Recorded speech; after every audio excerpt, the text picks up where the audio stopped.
ಬೇಸಿಗೆಯಲ್ಲಿ ಕೃಷಿ ಪಂಪ್ ಸೆಟ್ಗಳಿಗೆ 10 ತಾಸು ಗುಣಮಟ್ಟದ ವಿದ್ಯುತ್ ನೀಡುವ ಜೊತೆಗೆ ಪರೀಕ್ಷೆ ಮುಗಿಯುವವರೆಗೂ ರಾತ್ರಿ ವೇಳೆ ನಿರಂತರ ಜ್ಯೋತಿಯಲ್ಲಿ 24 ಗಂಟೆ ವಿದ್ಯುತ್ತನ್ನು ನೀಡುವ ಮುಖಾಂತರ ಮಕ್ಕಳ ಭವಿಷ್ಯ ಮತ್ತು ರೈತರ ಬೆಳೆಯನ್ನು ರಕ್ಷಣೆ ಮಾಡಬೇಕೆಂತೇಳಿ ಇವತ್ತು ರೈತ ಸಂಘದಿಂದ ಸಹಾಯಕ ಕಾರ್ಯಪಾಲಕ ಅಭಿಯಂತರರಾದ ರಮೇಶ್ ಅವರಿಗೆ ಮನವಿ ನೀಡಿ ಒತ್ತಾಯಿಸ್ತಾ ಇದ್ದೀವಿ.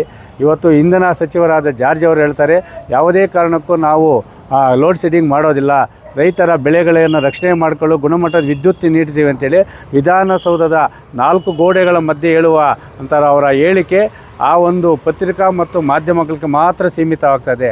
ಇಲ್ಲಿನ ಬೆಸ್ಕಾಂ ಅಧಿಕಾರಿಗಳಿಗೆ ವಿದ್ಯುತ್ತನ್ನು ಕಡಿತ ಮಾಡಿ ರೈತರ ಬೆಳೆಯನ್ನು ನಷ್ಟ ಮಾಡಿದರೆ ಸರ್ಕಾರದಿಂದ ಚಿನ್ನದ ಪದಕ ಕೊಡ್ತಾರೆ ಅನ್ನೋದು ಗೊತ್ತಿಲ್ಲ. ಆದರೆ ನಿರಂತರವಾಗಿ ಅವರು ನೀಡುವಂಥ ಕರೆಂಟು ಸುಮಾರು 10 ರಿಂದ 15 ಬಾರಿ ತೆಗೆದು ಕೊಡ್ತಾ ಇದ್ದಾರೆ. ಅದರಿಂದ ರೈತರು ಸಂಸಾರಗಳನ್ನು ಮನೆಗಳಲ್ಲಿ ಮಾಡೋದನ್ನು ಬಿಟ್ಟು ಇವತ್ತು ಕೊಳವೆ ಕೃಷಿ ಪಂಪ್ ಸೆಟ್ಗಳ ಬಳಿ ವಿಷಕಾರಿ ಜಂತುಗಳ ಬಳಿ ಜೀವನ ಮಾಡಬೇಕಾದ ಪರಿಸ್ಥಿತಿ ಇದೆ. ಅದರ ಜೊತೆಗೆ ಲಕ್ಷಾಂತರ ರೂಪಾಯಿ ಬಂಡವಾಳ ಹಾಕಿರುವ ಬೆಳೆ ಇನ್ನೇನು ಮಾರ್ಕೆಟಲ್ಲಿ ಉತ್ತಮವಾದ ಬೆಲೆ ಇದೆ, ನಮ್ಮ ಕಷ್ಟ ಎಲ್ಲ ತೀರ್ತಾ ಇದೆ ಅಂತೇಳಿ ಆಶಾದಾಯಕ ಇರುವಾಗ ರೈತರಿಗೆ ಬೆಸ್ಕಾಂ ಅಧಿಕಾರಿಗಳು ಭರವಸೆಯಿಲ್ಲದಂತೆ ಸಂಪೂರ್ಣವಾಗಿ ವಿದ್ಯುತ್ತನ್ನು ಕಡಿತ ಮಾಡಿ ತಮಗಿಷ್ಟ ಬಂದ ರೀತಿಯಲ್ಲಿ ಕೊಡ್ತಾರೆ.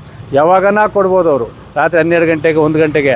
ಆ ಕೊಡೋ ವಿದ್ಯುತ್ತನ್ನು ಸಹ 100 ಬಾರಿ ಕಡಿತ ಮಾಡಿ ಆ ಒಂದು ಕೃಷಿ ಪಂಪ್ ಸೆಟ್ಗಳು ಸುಟ್ಟು ಅದನ್ನು ಎತ್ತಿ ಮತ್ತೆ ರಿಪೇರಿ ಮಾಡ್ಬೇಕಂದ್ರೆ 25 ರಿಂದ 30 ಸಾವಿರ ರೂಪಾಯಿ ಖರ್ಚು ಬರ್ತಾಯಿದೆ. ಇದಕ್ಕೆಲ್ಲ ಅವ್ಯವಸ್ಥೆಯನ್ನು ಸರಿಪಡಿಸಿ ಬೇಸಿಗೆಯಲ್ಲಿ ರೈತರ ಬೆಳೆ ರಕ್ಷಣೆಗೆ ಗುಣಮಟ್ಟದ ವಿದ್ಯುತ್ತನ್ನು ನೀಡಬೇಕು ಮತ್ತು ಮಕ್ಕಳ ಪರೀಕ್ಷಾ ಭವಿಷ್ಯದಿಂದ ಯಾವುದೇ ಕಾರಣಕ್ಕೂ ರಾತ್ರಿ ವೇಳೆ ವಿದ್ಯುತ್ತನ್ನು ಕಡಿತ ಮಾಡಬಾರ್ದು.